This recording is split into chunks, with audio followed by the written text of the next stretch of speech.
Welcome to Hammerspace Recording. My name is Troy Nababan, and today we are checking out the Synergy DRECT module.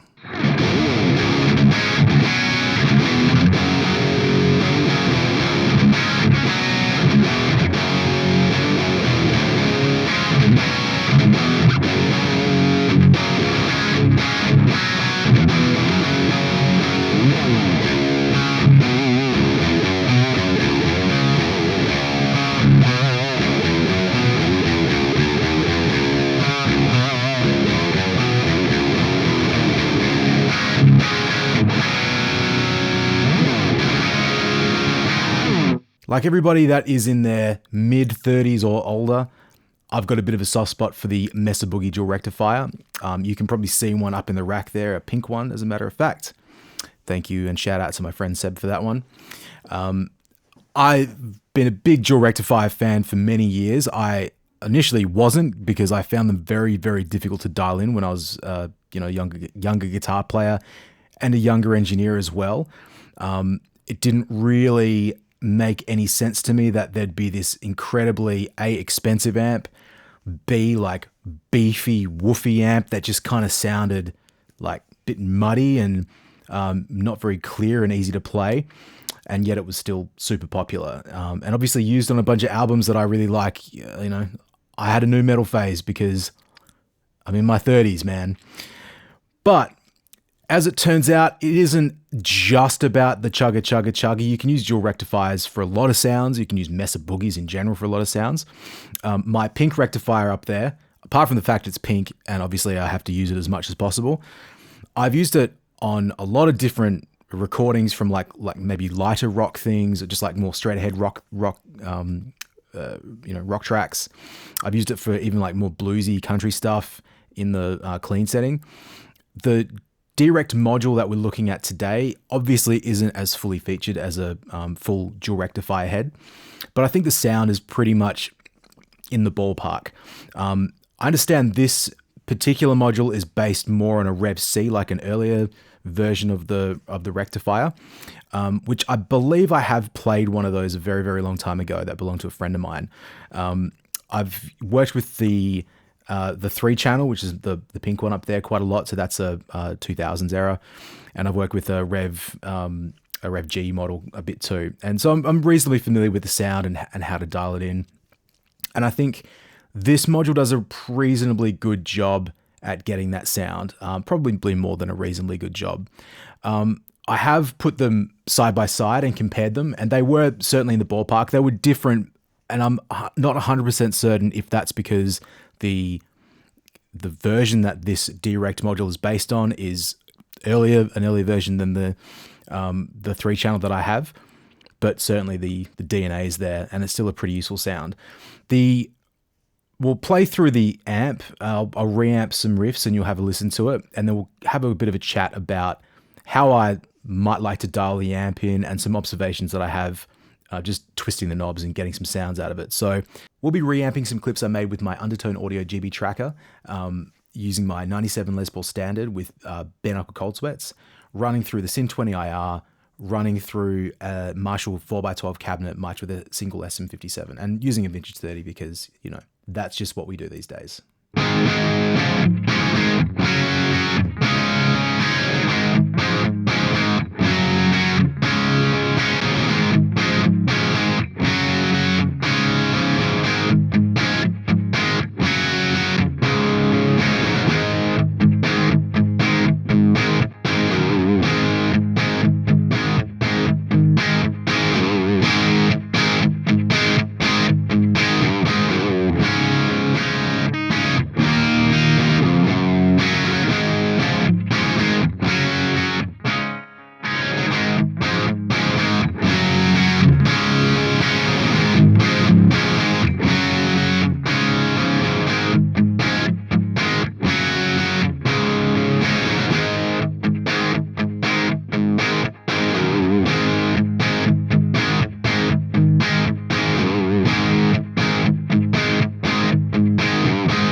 Okay, let's twist some knobs and hear what it sounds like. At the moment, everything's at 12 o'clock, and I don't mind this as a general purpose rock guitar sound.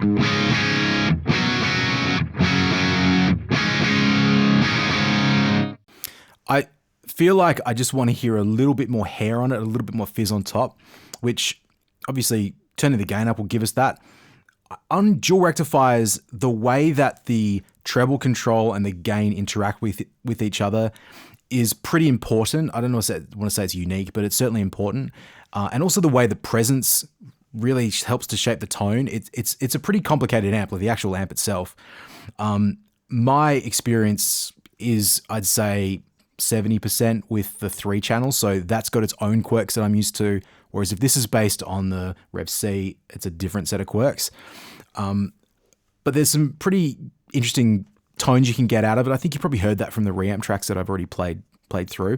But what I'm curious to find out is, like, yes, you know, increasing the gain will give it that little bit more hair, a little bit more fizz, but what about if I turn up the treble control? What's that going to sound like? So we'll try the gain first. You can hear just at that point, the amp just starts to roar and come to life a little bit more.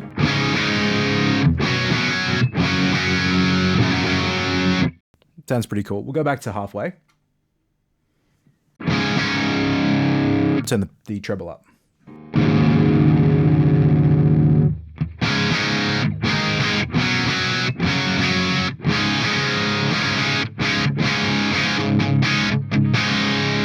It's kind of cool. It's probably a little hair, excuse me. It's a little nasally for me at the moment. I did turn it up a bit more than I was expecting to, but let's just turn it back down and try the presence control and hear what that does.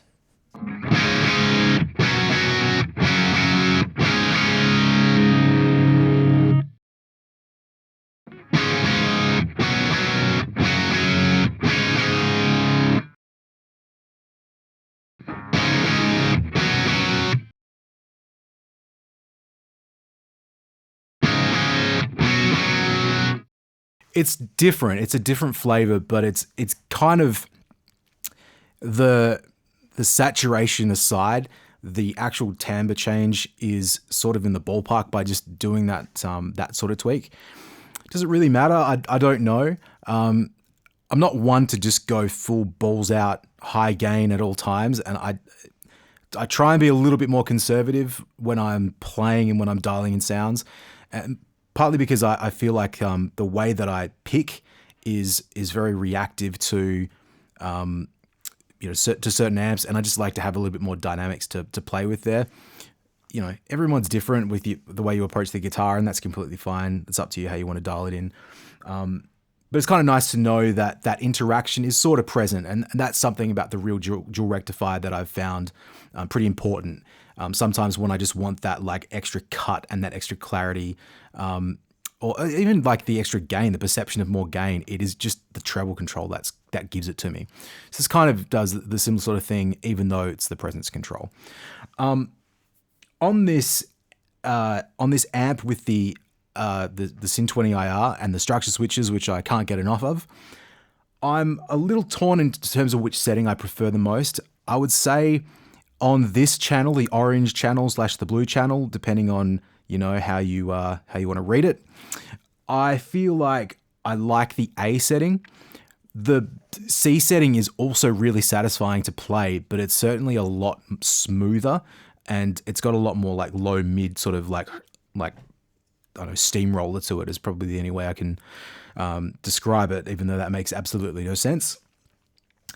What I do like is, you know, talking about the interaction between the gain and the treble and the presence and the structure switch, it does make for some pretty interesting combinations to get the clarity without it sounding super either fizzy or overly distorted or something like that. You know, as an example, you may choose to run the gain lower, but the treble and presence really high, but then put it into structure C so it kind of rolls off the top, extreme top end, and gives you more girth. I mean, let's try that, shall we?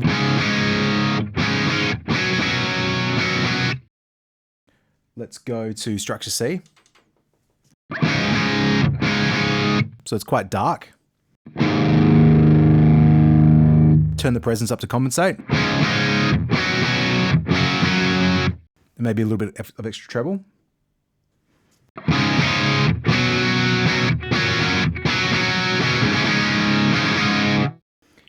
And that feels pretty cool to me. That's similar to what I would have achieved had I just turned the gain knob up. And let's just hear what that sounds like back to back. So what we were left with. Treble and presence back to 12 o'clock. Structure switch back to A. Gain up to 2 o'clock or 1 o'clock. Sort of in the ballpark. If anything, by turning the gain up, I felt like the low end went up a little bit. Maybe that started to feel a little bit congested. So yeah, it's another quirk about the Mesa Boogie amps. And without looking at a circuit diagram that I can only barely and probably not really understand, I kind of feel like you don't necessarily have to have tricks to make this work, but you can dial it in non-intuitive ways to get some like maybe tones that you're after that you were kind of confused as how to get. At the moment, I'm not using any boosts or anything. I did use a boost in the reamp section on the red channel just to tighten it up and make it a little thicker sounding, a little bit more fun sounding, particularly since we're in drop D. And when we get to the red channel, we'll explore that a little bit more. But I would say to just go back a half step, I probably prefer this in structure A just because it's a little bit more immediate and it's a little bit clearer and a little bit brighter at the moment. But maybe for a different song or a different guitar, structure C, and just tweaking the knobs a little bit more, I might find something else that is in the ballpark, but maybe just a little bit different and more satisfying. So let's leave the lower gain channel because obviously we all like rock and roll and heavy metal, so we better play something in drop D. So you probably heard from the reamp demo, the bass knob and how that interacts with the rest of the signal path, it can get really over the top and overly boomy. It's something that is inherent in the sound of a dual rectifier, and a lot of people will use some sort of boost pedal or some sort of filtering before the amp signal just to clean up the mucky low end as it travels through the rest of the amp, basically. This works in a very similar way, like this module to an actual dual rectifier, and I was prepared for that, which is why I have a boost pedal to turn on in a second to test out. But first, I'm just curious to hear or to demonstrate again, what that bass knob is doing to the signal.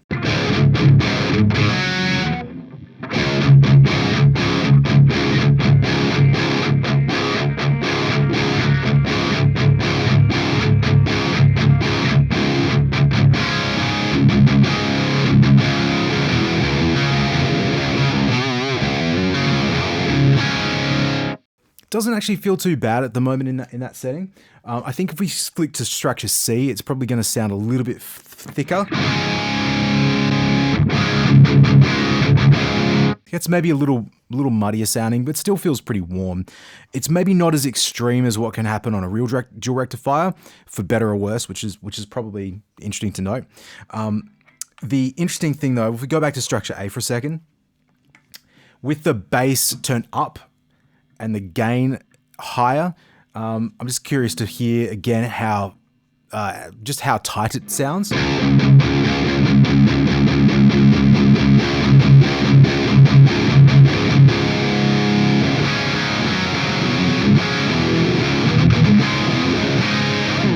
keep saying the word girthy, but that's the best way to describe that sound. Like, it sounds big.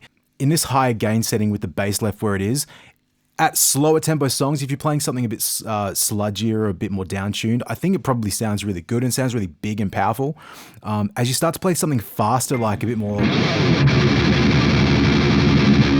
it's going to just blow out, which maybe that is part of your sound, but certainly not as modern and tight as like the modern metal guys will do. You notice like pulling the bass knob down doesn't tighten the amp up in the same way as it will if you had a pedal in front of it. So we'll try that really quick.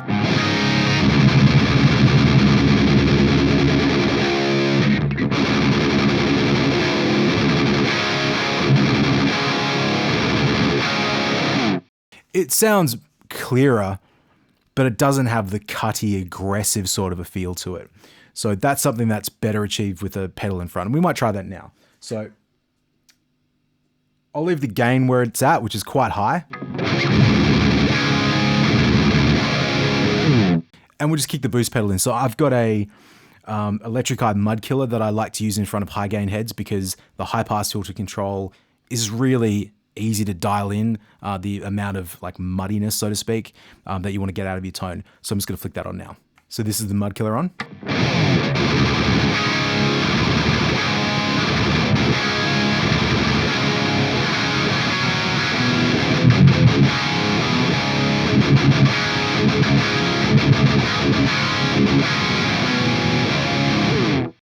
So it's a lot chompier to me. It's a lot chompier. It's less flubby sounding. It doesn't sound the same way as it did with the boost knob down. So, I mean, that's not news to anybody. Anyone that's ever tried to dial in a high gain tone knows about that method of achieving it.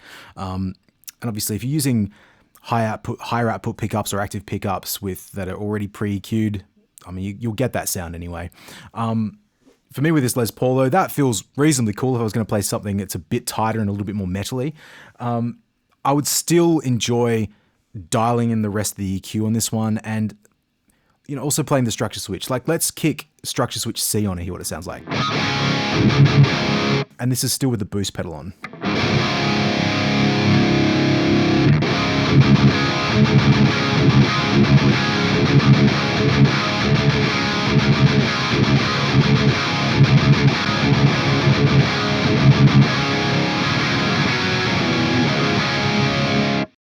Feels pretty cool. It feels pretty large. I mean, it really is it's a horses for courses situation. It may be a little bit too much.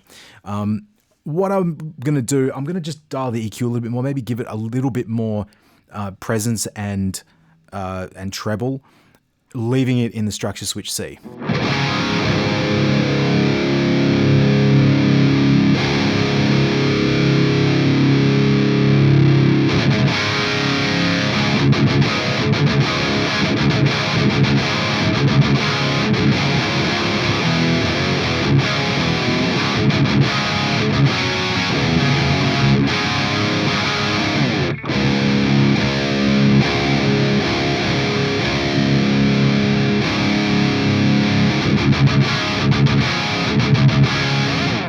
The cool thing is with this boost pedal in, again, not news to anybody, but because we've taken out some low frequencies right at the start of the signal chain, we've kept the preamp section or the first input stages a little bit leaner.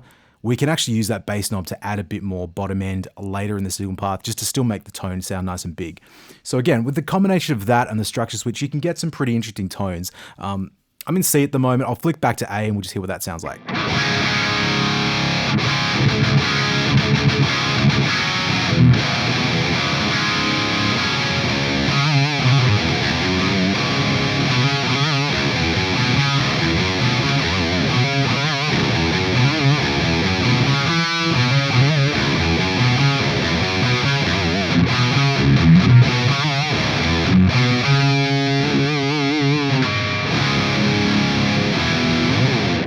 It's an F. And I couldn't remember. Shout out to my friends in Ragdoll. Okay, that was the DRECT module by Synergy.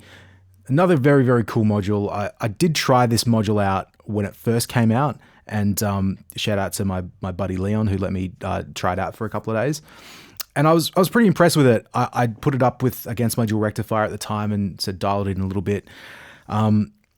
They're a funny amp. It's not the sort of, what would you call it? Like, it's not a daily driver for me. I find the tone really fun to play, but I tend towards more of a like standard Marshall sort of a character when I'm just generally playing and gigging and whatnot. In saying that, running a studio and having, you know, so many guitar players coming through all the time, using all my stuff and bringing all their own gear, it's amazing how the real dual rectifier, even though you don't think you're going to use it, you drag it out and it just happens to be the sound. It's one of those amps that, sort of for better or worse, it is just like 9 times out of 10, it's like the amp. There's a few others that exist like that, and it's really useful to have this as a Synergy module, I think. I would be very comfortable to use this in any session setting because it basically gets you the tone of the dual rectifier, but the form factor makes it way easier to do so. So I've had a lot of fun with this module. I want to say big thanks to Synergy for sending it to me to demo. I've still got plenty of modules to go through. So if you like these videos, please like and subscribe. Please follow me on Instagram. And if you're keen to check out my Tonex packs, which I released a couple of months ago, you can follow the links on this YouTube page or go to my website, hammerspacerecording.com. So until next time, peace out everybody, and I'll see you later.